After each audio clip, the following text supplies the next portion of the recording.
நான் வில்லியனூரில் வாழ்கின்றவன்.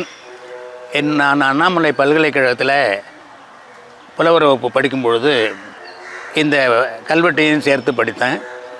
அப்பொழுது புதுச்சேரியில் இருக்கின்ற திருமுடி சேதுராம் செட்டியார் அவர்கள்தான் இந்த கல்வெட்டுத்துறையை நன்றாக படித்து கொள்ளுங்கள் என்று சொல்லி எங்களுக்கு வழிகாட்டியாக என்னையும் என்னுடைய நண்பர் பாகூர் புலவர் குப்புசாமியையும் வழிநடத்தி பிரெஞ்சு பண்பாட்டு கழகத்திற்கு அழைத்து சென்று அங்கு பிரெஞ்சு அறிஞர்களோடு அறிமுகப்படுத்தி எங்களை மேன்மேலும் அவர் இந்த புதுச்சேரி மாநிலத்தில் இருக்கின்ற 535 கல்வெட்டுகளையும் மைப்படிவு எடுக்கும்படியாக சொன்னார்.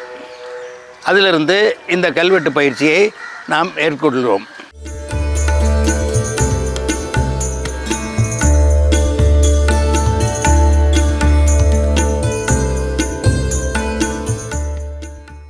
இப்பொழுது புதுச்சேரி மாநிலத்திலே வில்லியனூரிலே இருக்கின்ற கோகிலாம்பிகை சமேத திருக்காமீஸ்வரர் கோயிலிலே இப்பொழுது நாம் பார்க்கின்றோம். அதனுடைய வரலாற்றை பார்க்கின்றோம். இது பல்லவர் காலத்திலே இருந்து இந்த கோயில் இருக்கின்றது. அதற்குரிய சான்று திருவாமாத்தூர் கல்வெட்டு விடேல் விடுகு சதுர்வேதி மங்கலமான வில்லியநல்லூர் அப்படி என்றது. விடேல் விடுகு சதுர்வேதி மங்கலம் என்பது விடேல் விடுகு என்பது பல்லவர்களுடைய விருது பெயர்.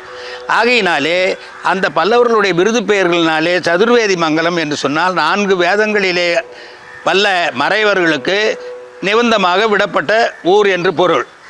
அந்த கல்வெட்டோடு மட்டுமல்லாமல் இங்கு ஒரு சண்டிகேஸ்வரர் சிலை பல்லவர் சிலை இருக்கின்றது. எனவே அந்த பல்லவர் சிலையும் கல்வெட்டினாலேயும் சிற்பத்தினாலேயும் பல்லவர் காலத்திலிருந்து இருக்கின்றது என்பது பொருள். அதற்கடுத்து முதற் குலோத்துங்கன் கல்வெட்டு, 3ஆம் குலோத்துங்கன் கல்வெட்டு, பிறகு பிற்கால பல்லவர் கோப்பெருஞ்சிங்கன் கல்வெட்டு, விஜயநகர பேரரசர்களுடைய கல்வெட்டுகள்லாம் 40 கல்வெட்டுகள் இங்கே இருக்கின்றன.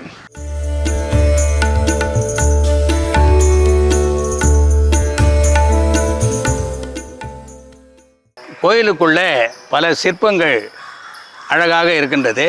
அதில் நம்முடைய வலம்புரி விநாயகர், அந்த வலம்புரி விநாயகர் அடுத்து ஆறுமுக முத்துக்குமாரசாமி பிள்ளை தமிழ் அப்படின்ற முத்துக்குமாரசாமி.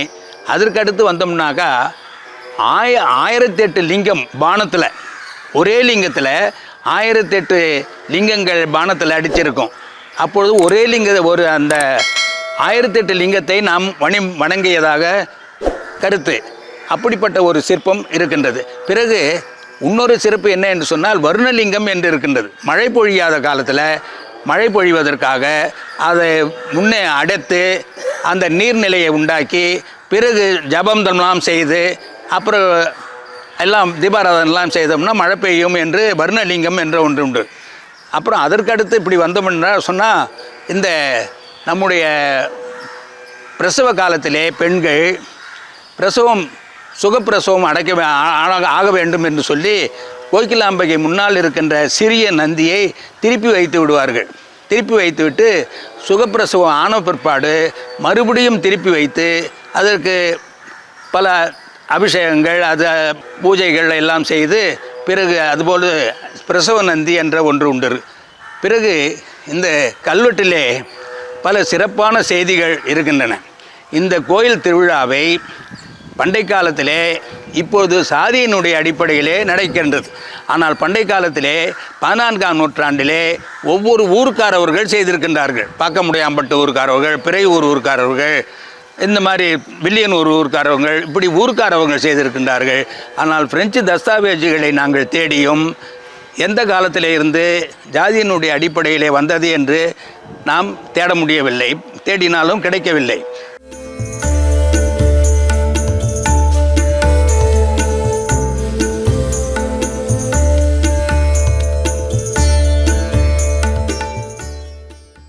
எனவே பிறகு இந்த தேர் இருக்கின்றதே, இந்த தேர்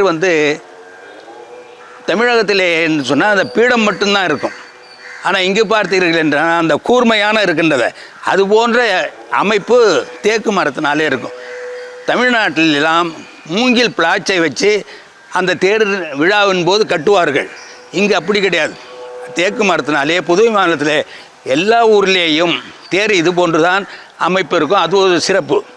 இந்த அச்சு பிரான்ஸ் நாட்டிலே இருந்து அச்சு வந்தது. இந்த கடைசியிலேருந்து அந்த கடைசி வரைக்கும் அச்சு இருக்கும். எனவே அது ஒரு சிறப்பு.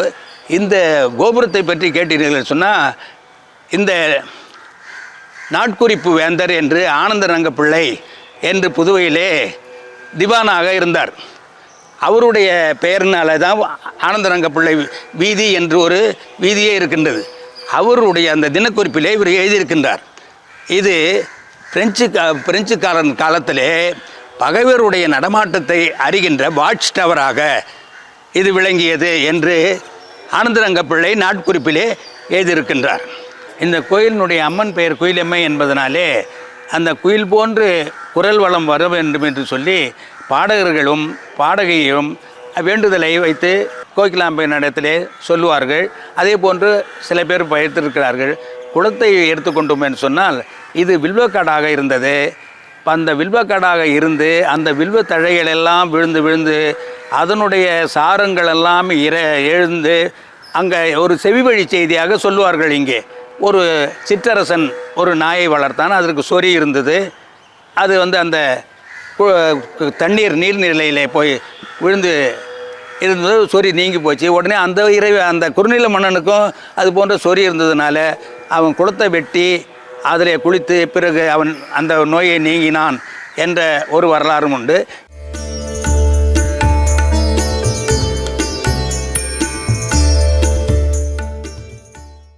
பங்குனி மாதம் 9, 10, 11 தேதிகளிலே சூரியனுடைய ஒளி லிங்கத்தின் மீது படும். அது சூரிய பூஜை என்று சொல்லுவார்கள். சித்திரை மாதத்திலே இறுதியிலே வைகாசி முதலிலே தேர் திருவிழா 10 நாட்கள் நடைபெறும்.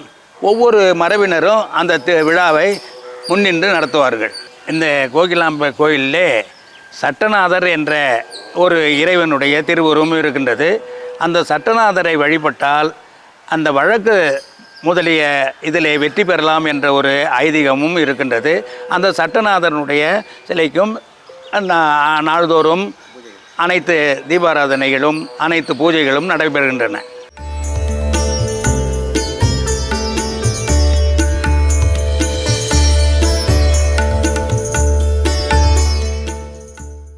இந்த கோயில் இறைவனை திருமால் வணங்கியதற்கு செங்கிரி கோயில் என்று சொன்னேனே, அதற்கு பாரு நரசிம்மர் மூர்த்தி இறைவனை வணங்குகின்ற அந்த 2வது மேலே இருக்கின்றதுக்கு 2வது நரசிம்மமூர்த்தி இறைவனை வணங்குகின்றார். கிளி மீது மன்மதன் வருகின்றார். அதை தட்சிணாமூர்த்தி பிறகு முனிவர்கள் பரஞ்சாதி முனிவர்கள் என்ற முனிவர்கள் என்ற தட்சிணாமூர்த்தியை வணங்குவது போல அமைப்பு இருக்கின்றது. கண்ணப்ப நாயனார் இறைவனை மீது கண்ணீர் வருவது வைத்து அந்த செருப்பு காலினாலேயே அந்த தன்னுடைய கண்ணை அப்புகின்றார். அதை சிவகோசரியார் பக்கத்தில் இருந்து பார்க்கின்றார் என்ற கண்ணப்ப நாயனாருடைய வரலாற்றை அங்கே அமைத்திருக்கின்றார்கள்.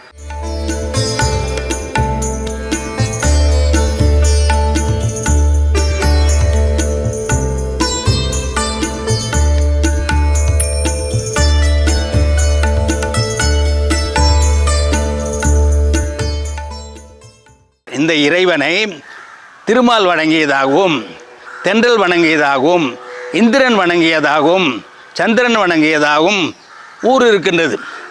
இந்த ஊருக்கெல்லாம் உவேசா வருகின்றார். சந்திரன் வணங்கிய இடம் பிறையூர், சூரியன் வணங்கிய இடம் ஒதியம்பட்டு, திருமால் வணங்கிய இடம் சிங்கிரி கோயில், தென்றல் வணங்கிய இடம் தென்னல், இந்திரன் வணங்கிய இடம் அரசூர். இந்த ஊருக்கெல்லாம் உவேசா சென்று பிறகு பார்த்து உண்மைதான் என்று சொல்லி 1940 வில்லைப்புராணம் என்ற ஒரு நூலை வெளியிடுகின்றார். ஜூலியன் வேன்சான் என்ற பிரெஞ்சு அறிஞர்கள் பிரெஞ்சு நாட்டிலே இருந்து வில்லைப்புராணத்தை உவே சாமிநாதையருக்கு அனுப்பினார். இதை 1940ஆம் ஆண்டு உவே சாமிநாதையர் அவர்கள் எழுதி வெளியிட்ட வில்லைப்புராணம் என்பது.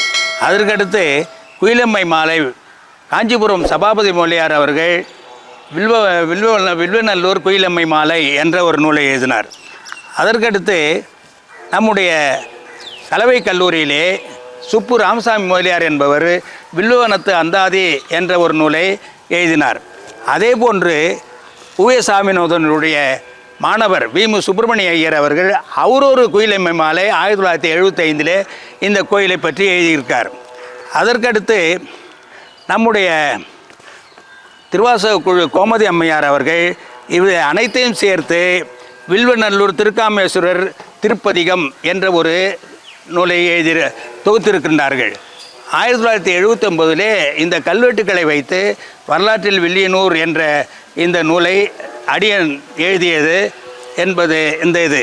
அதற்கடுத்து மாதன அருணாசலம் என்பவர், தமிழ் மாமணி மாதன அருணாசலம் என்பவர் குயிலம்மை மாலை என்ற அந்தாதி, குயிலம்மை அந்தாதி என்ற ஒரு நூலையும் எழுதியிருக்கின்றார். இவ்வளவு சிறப்புகளையும் வாய்ந்த இந்த தலமாகும்.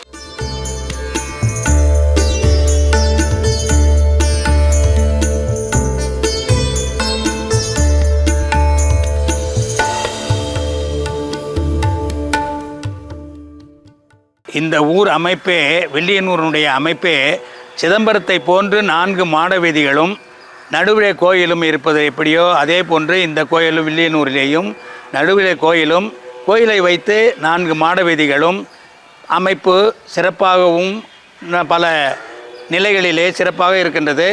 இந்த கோயிலுக்காக தமிழகத்திலே இருந்தும் புதுவையில் இருக்கின்ற மக்களும் வந்து தன்னுடைய நேர்த்திக் கடனை முடித்தால் அவர் வேண்டுதலை நிறைவேற்றுவார் என்ற ஒரு ஐதீகம் இருக்கின்றது. ஆகினால அனைத்து மக்களும் வந்து பலன் பெறும்படி கேட்டுக்கொள்கின்றோம். நன்றி, வணக்கம். பாண்டி பாட்காஸ்ட் யூடியூப் சேனலை சப்ஸ்கிரைப் செய்யுங்க. ட்விட்டர், ஃபேஸ்புக், இன்ஸ்டாகிராமில் தொடருங்க.